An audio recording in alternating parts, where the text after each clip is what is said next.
After about a month or so, I think it was a week before Labor Day, I invited Brandon to go to LBI. And being a newbie to the East Coast, we really didn't know the areas around New York, even the boroughs. I was like, where's Queens? What's Astoria? So for me, this trip out to Long Beach Island, New Jersey seemed very exotic. I'm like, oh, wow, I'm going to some island in New Jersey that, with the man that I just met like 2 weeks ago.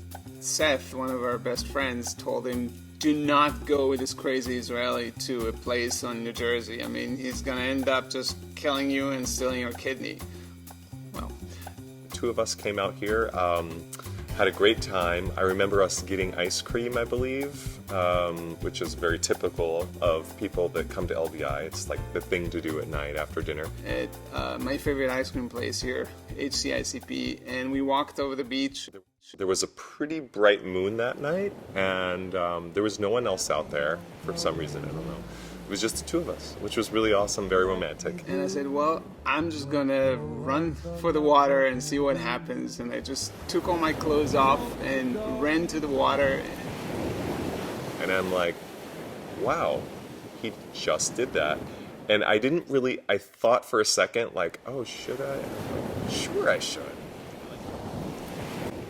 And like, it didn't even take more than a few seconds, and I was the same person. I was running right after him into the ocean. For him, that was like a kind of a litmus test to see how willing I was to be adventurous, because that's a big part of who he is.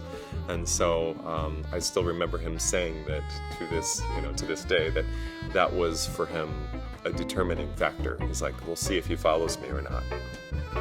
Then he's the one.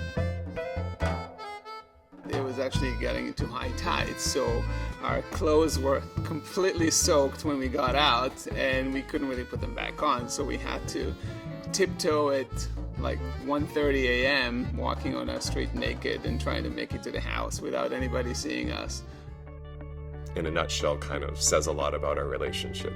He's led me to more adventure in my life that maybe I would have pursued on my own, so it was kind of a start of things to come.